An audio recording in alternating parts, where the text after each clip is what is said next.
Hello everybody, you already know who is what here. It's YolyBoy, and today I'm back to complete what I've started yesterday.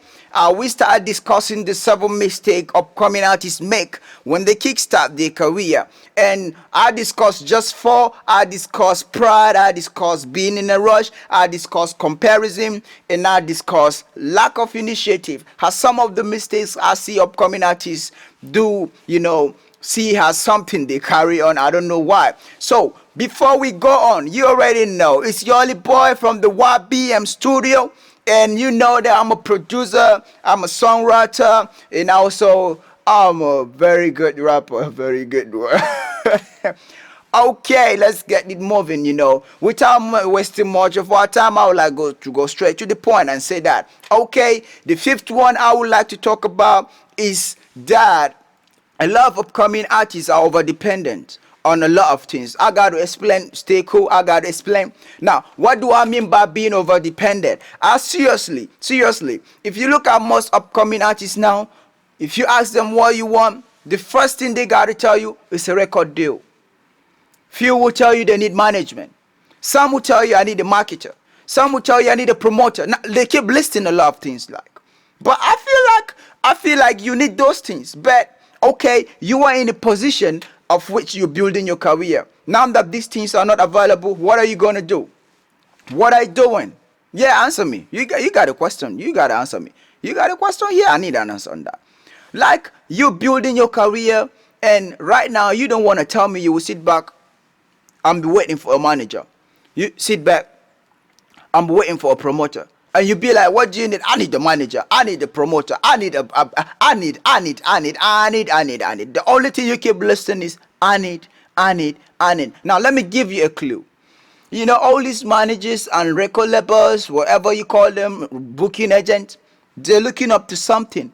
An artist that's already ready for business. They're not gonna build you up. You already start something, you already on the level, and all they need is somebody who they can push a little, and he's gonna bring something on the table. That's what they're looking for. They're not looking for just because you got great talent and then you can sing and the whole world is gonna be like, wow! And you expect them to be like, okay, come over. No. You got to put a little hard work. You don't rest your career on the shoulders of other people. I'm saying no, it don't work like that. To some extent, you got to achieve some certain goals. You got to reach some certain level. You got to climb to some certain steps before they be like, okay, this person deserves my time and my attention. So I'm just saying, don't over depend on all these things, though I know they are important. But in case they are not available, you shouldn't stop yourself from moving to the next level. All right, without wasting much time also, let's kick it moving to the next one. Okay, the next thing I want to talk about is very, very contradictory. That is the fact that a lot of upcoming artists are not competitive. And whatever you do on earth, if you're not ready to compete with whatever you have on ground, then you're not ready to fit in. Because we have a lot of artists that are coming up these days. If you go on the internet, everybody is now a singer, a producer, a songwriter, a promoter, a manager. So you got to be a kind of aggressive towards the career stuff. You got to be like, face it with mindset of business. You don't just sit back and be like, oh, now I'm done. You get your song popping and you're done. I will advise you on this. When you produce your song, ask yourself this question. Is this song up to the standard of artists that are above me in the game? Okay, who is your role model? Who is your mentor? Is this song up to his quality? If not up to his quality, is it close to what he is giving out? Oh, let me give you a simple one. When you're producing your song, okay, is this song above what has been available?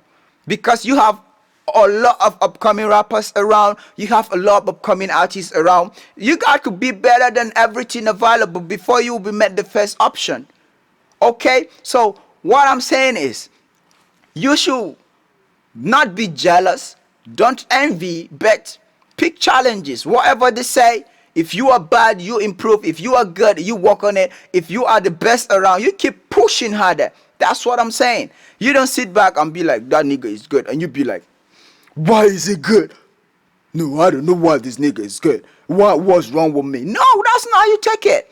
That is career for you. Everybody have how is, chasing his music stuff. So when you see stuff around like this, you got to boom and then be like towards your music. And when they see you like that, they gonna be like, yeah, you mean business. I mean, I think this is gonna help though, but I know it's not necessary that you have to do that, because sometimes it do lead to a lot of beef. But you have to do it because you need to be unique. You need to step aside and then be different, and then you need to approach it with seriousness. That's what I'm saying right here. Okay, the last thing, number 7, is that I see a lot of communities right now.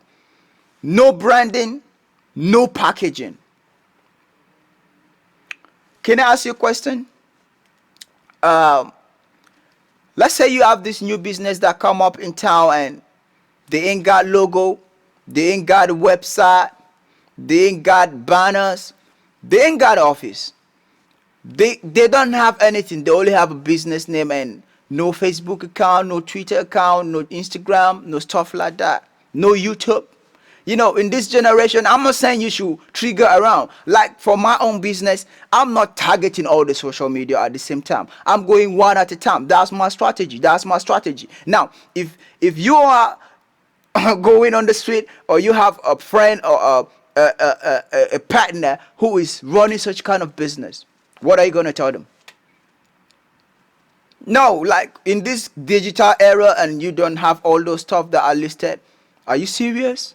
You want to compete in this business thing? A lot of the time you need to sit down and be like, okay, branding and packaging simply means the identity of your business.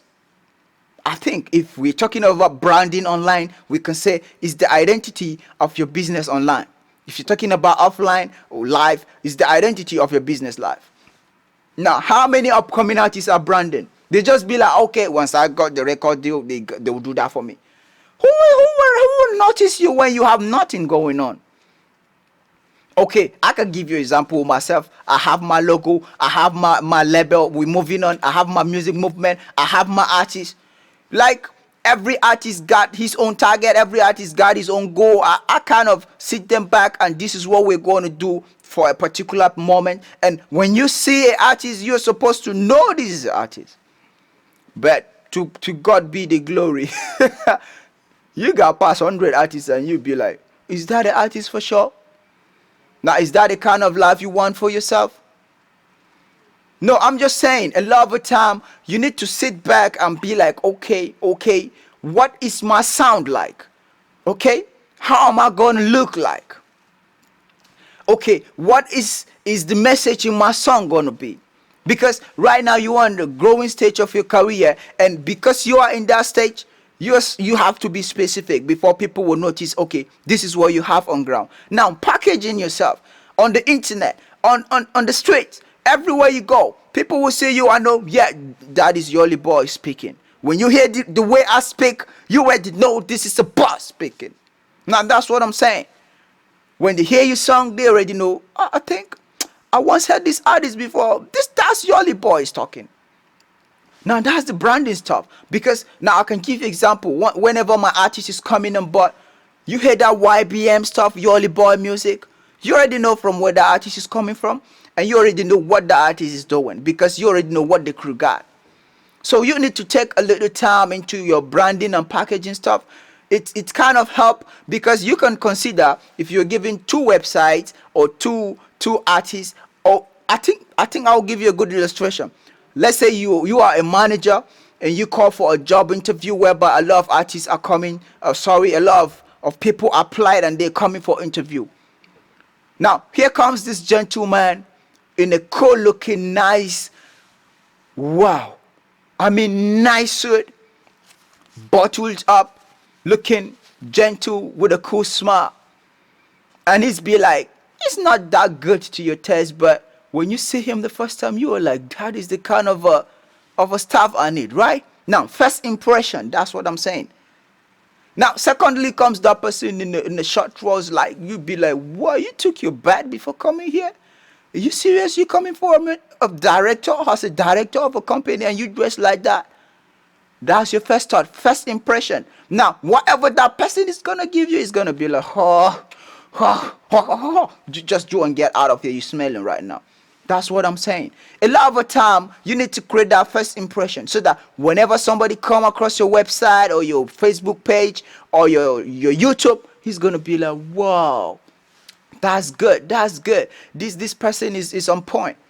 A lot of the time, all these niggas you see topping the game, putting the love, $100, 100,000 naira on their packages. It's not that they're the best brand outside. It's just that they took a lot of time branding and packaging what they got.